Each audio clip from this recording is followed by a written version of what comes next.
Yeah, you guys were pretty dominant first 75 minutes. Seemed to be cruising there. Was there what changed at that point or around there? Yeah, I think we actually had a really good game. We were working really hard on both sides of the ball, which was really good. And then we ran out of a little bit of juice. They made some subs, um, and they put us under pressure. And then I felt like you could kind of feel the pressure mounting, and we weren't able to find a way out of it. And obviously they scored the goal, so that's a bit frustrating because I think you could have found, weather the storm, but then somehow find a way out. That's what you got to do, but we weren't able to. But it definitely wasn't because of the work rate. I think the guys for the 60, 65 minutes or so, I'd say, left it all out there. Amazing work, and then kept going because obviously there was not a choice. But at some point, you just kind of run out of juice a little bit. That's what I saw. That's my opinion. Jada Evans, go ahead. Thanks for taking the time, y'all. Albert, can you talk a little bit about your goal from Christian and what he was able to have out there with the start today? Yeah, I mean, I thought it was a really good team goal. Just like the first one, it started with JP, great combination with Christian, and he put a really good ball. And I felt like, the ball could have come to three different players. We had good numbers in the box when the cross came in, and players were in the right positions, and you give yourself a chance. The more bodies you have when crosses coming in, the more chance you have as a team to score. And this time the ball fell to me, and I headed it in. But, another day it might be Jordan, it might be Leo in the back post. So as long as we keep getting the numbers in the box when the crosses are coming in, we'll give ourselves a good chance to score. Nico Moreno. Thank you. Going to get your take, Albert, on Christian Roldan starting today for the first time in a long time. Just his presence, his influence, and what changes, what makes things easier sometimes, whether it's the press or whether it's transition, with having a guy like Christian on the right side.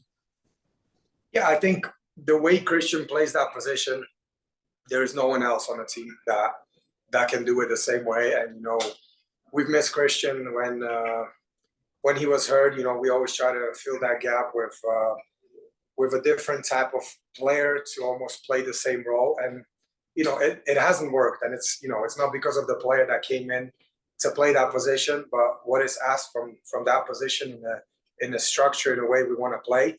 Nobody does it like Christian. So he's very important for the team, and we're very happy to have him back, and he helps us a lot. And you could also see it a little bit today when he came off, that things started to become a bit more difficult for us, and it just goes to show how important he is for the team. Thanks, guys. Again, media, if you'd like to ask a question, please use the hand raise function in Zoom. We'll go to Jess Lazo from our staff. Go ahead, Jess. Yeah, I just wanted to kind of piggyback off of that question. What qualities do you think Christian brings onto the field that, allows him to be that difference maker for you guys? Well, I think Christian's got a really good combo, especially for that position, like Albert mentioned. He's strong, he's powerful, he's got good technique, he's got good vision. So he's got a good combo. He's got a little bit of everything, and also he's a bit of a dog. He's got some fight in him, and that I think at times we need players like that to kind of feed off of, and so it's good to have him back for that aspect, but also obviously all the other qualities. And I think today, the goal, I think he kind of is daring. He instead of maybe going for a negative ball or a safe ball, he ends up kind of weaseling his way through and asking questions, finding himself in a really crossing position, and that allowed guys to kind of get open on the back stick, and then he puts in a decent ball where someone can attack it, and obviously Albert does. But so for me, he's got lots of qualities that kind of add up and make him who he is, and make him as important for us as obviously he's shown today that he is. We'll circle back for some follow-ups. Again, if you'd like to ask a question, please use the hand raise function in Zoom. We'll go back to Jeremiah. Jeremiah, go ahead. Yeah, it's been a bit since you guys have been able to you know, you look at the big picture. That's 5 straight without a loss. I know there's been some frustrating results in there, but do you start to sort of, does it feel like things have turned around a little bit from, a month ago we were, talking about things going in the wrong direction? Yeah, I think you're never gonna have a season where all the way through the season you're cruising and you're on top. That would be that's really hard to do nowadays, and we're gonna go through the bumps in a season, and we've definitely have gone through it.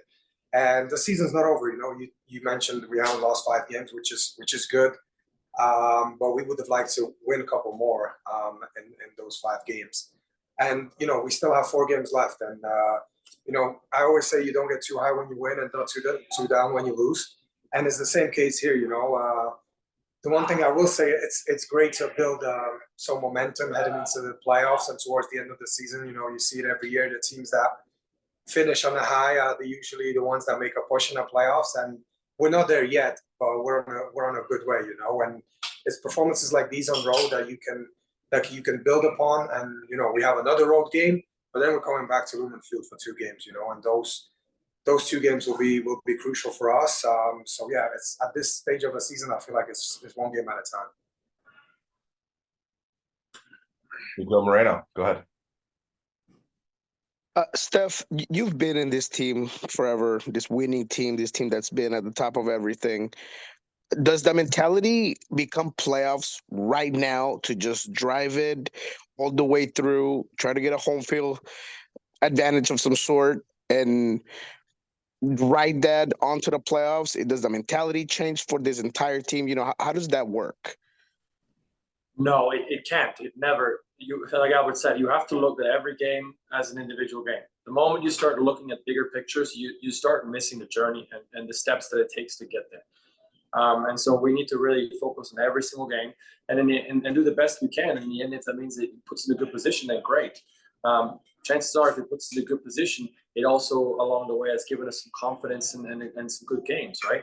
I mean, we're talking about being undefeated in 5 games and being frustrated with certain results. That is a much better position to be in than giving up stupid goals or stupid games and never taking any points, and you're frustrated too. But it's a frustration that is not a positive, if you know what I mean. When you're undefeated in 5 and you're frustrated with certain things, that shows that you want to raise your game. The standards there, and we want to push it up a little bit. So we're looking at that and trying to achieve that, not for the playoffs or for the next game. And then can we have that standard there for that game, and then we'll move on to the next game. And if we can keep on doing that, we'll keep inching up in the right direction.